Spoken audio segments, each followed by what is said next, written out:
So I want to take you back nearly 30 years to the mid-1990s, described as a time of social, economic and political change, but also when the Conservative government was at the end of a long spell in power. You might say it's a period that bears some similarities to 2023, but while the big political news at the time was the emergence of Tony Blair and New Labour, in the business world, the big story involved Andrew Cook, a maverick northern industrialist and chairman of Sheffield-based William Cook Holdings, as he tried to fend off a hostile takeover from a raiding party backed by powerful financial institutions. It was one of the most vicious corporate battles of recent times, and it's been brought back to life in a new book called Outcast by Bernard Gins, the former business editor of the Yorkshire Post newspaper.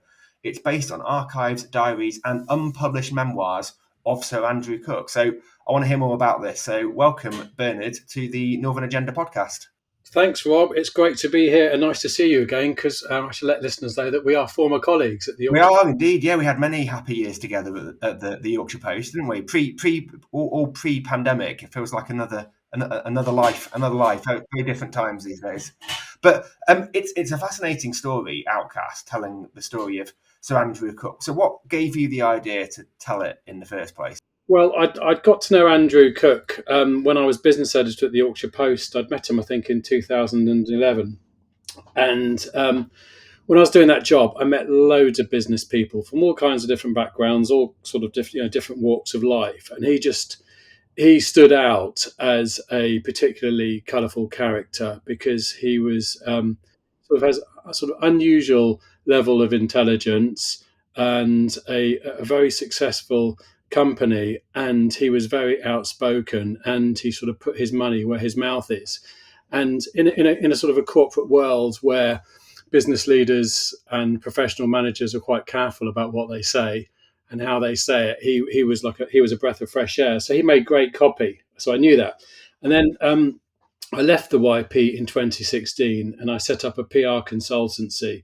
And he was one of the people I sort of wrote to, looking for business. And he was then involved with the Conservatives in campaign in the lead up to Brexit referendum, because whilst he's a kind of a long-standing Eurosceptic, he felt that leaving the single market would be bad for the UK economy. So I helped to sort of amplify his concerns.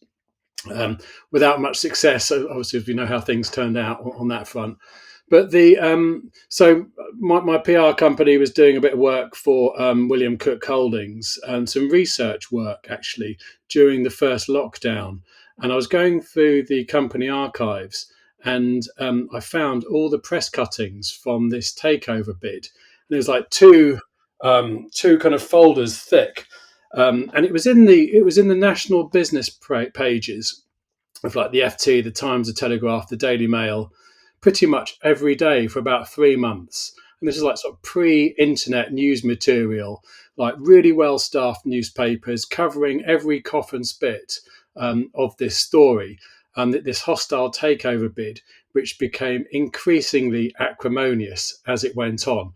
And it made great copy. So anyway, I came across this material and I said to Andrew, this would make a brilliant business book. And he said, well, why didn't you write it then? So off I went. I did some more research. I had access to his diaries, some unpublished memoirs about his quite traumatic childhood, and obviously and all the press cuttings. And I did some interviews and then wrote it up. And here it is now. I'll hold up a copy, as people do when they plug their books. So yeah.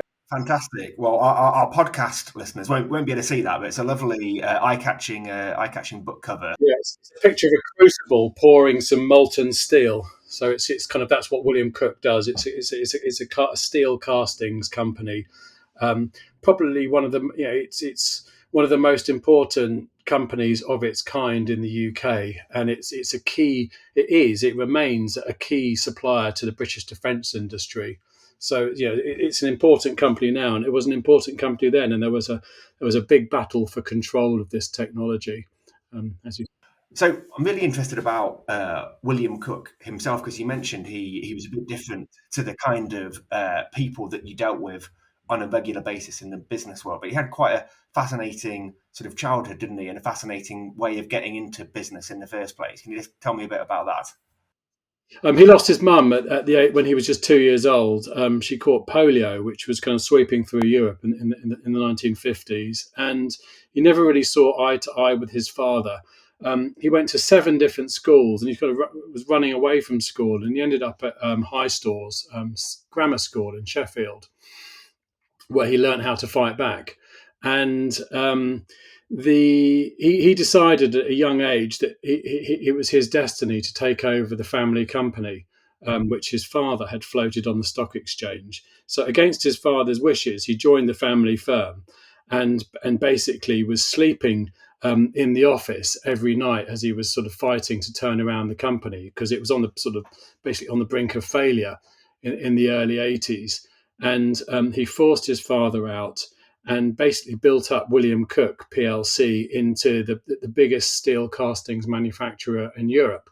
They had some problems in the early 90s, and then that's sort of the company, I suppose, the share price was quite low, and that's when this hostile takeover bid appeared from Triplex Lloyd, which was a rival engineering group whose financial performance had been sort of, I think, flattered by some creative accounting methods. And with the encouragement of some fund managers in the city, they launched this hostile takeover bid. And I think they kind of underestimated Andrew Cook. And at the time, I think all the financial commentators and the journalists and the analysts expected Triplex Lloyd to win. But as you can see from the book, that it didn't quite turn out that way. And I mean, presumably for the people who work for the company, it must have been a very quite a traumatic, sort of stressful time, because presumably their jobs were potentially at risk if the takeover had gone the wrong way, or the wrong people had ended up in charge. So it felt like there was quite a lot at stake at the time. Yeah, well, there was several hundred employees at William Cook across 7 foundries in the north of England, and by and large, the company paid its staff well, and the men were loyal to Andrew Cook. And but there was a fear of the unknown, and Triplex Lloyd, in its offer documents, had talked euphemistically about head office savings. So basically, they just wanted to take over the company and get rid of Andrew Cook. And it turned out later in the book, in the story, that actually Triplex Lloyd had a pretty poor safety record at some of its own foundries, where workers had suffered catastrophic burns because of poor safety standards, and they'd actually been fined. They'd been prosecuted in court over that. But in the end, without giving any spoilers away, he kept his job, and he managed to take the company private and off the stock exchange, and it remains today in family ownership. Oh well, that's it. So well, from their point of view, it's all ended well. So I'm intrigued from a point of view of writing the book. Presumably, Sir Andrew, he cooperated with you the whole time. Like, this book was done with his blessing. He wanted his story to be told. Yeah, well, it was. You could call it an authorized account, but I did have editorial control throughout. Um, I had a sort of.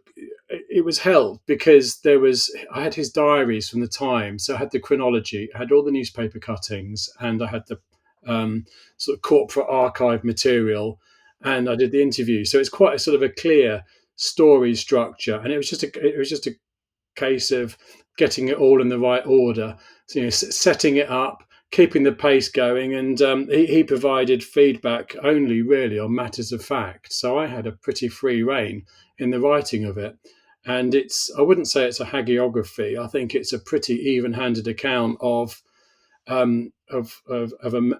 very complex man, really, given his background and what he's been through, and his persistence and determination to sort of to win in business. So it was a great experience.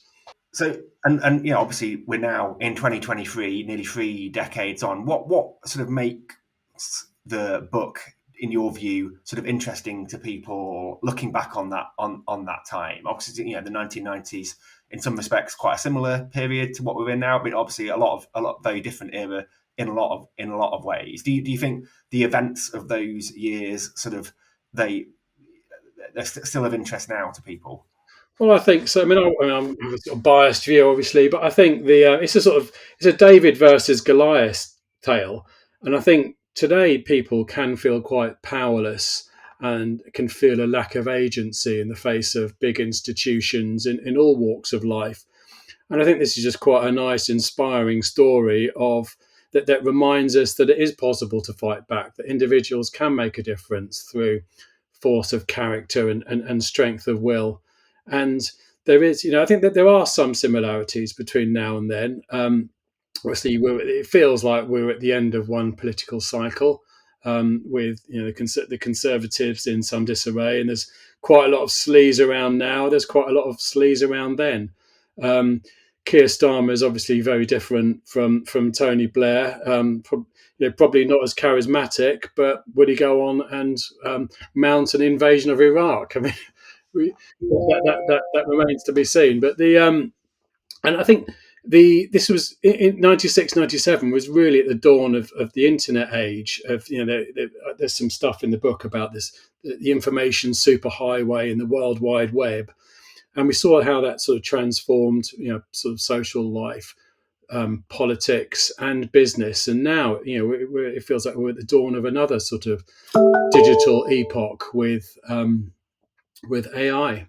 So who knows how that's going to change things over the next 25 years. So there's some timeless elements. There are some similarities, but of course there are lots of difference. But I think there's a bit of nostalgia for the 90s with the Spice Girls and Oasis and all that malarkey. So. Yeah, people of a certain age will be able to look back on it and remember some pivotal times from their lives. So what's next for you and the book? I know it's been launched. You're sort of having a launch event this week, aren't you, in Ilkley? But do you have any other plans for it?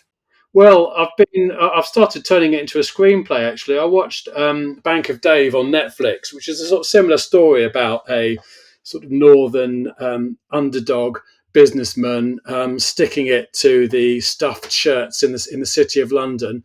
And it has been, I've had some really good feedback from people who've read Outcast, and quite a few of the comments have been that it would make a great film. So I contacted, I think there's a script writers group in Yorkshire, and I contacted them and said, well, would anyone be interested in this as a commission? And they came back to me and said, well, yeah, you're a journalist, you're an author. Why don't you write it? So I've started writing it. So watch this space. Wow. Well, if you're a Netflix executive listening to or watching this podcast, Bernard is free to work with you, I'm sure. Well, it's a fascinating read, which I think would be well worth people checking out. It's available on Amazon, I assume? Amazon, either sort of print copy or digital edition, and it's been described by the business editor of The Spectator as a gripping true life takeover drama. So there you go. There you go. Well, praise indeed. Bernard Gins, author of Outcast, thank you very much. Thank you, Rob. Nice to see you again, and great. And thanks for taking an interest in the book.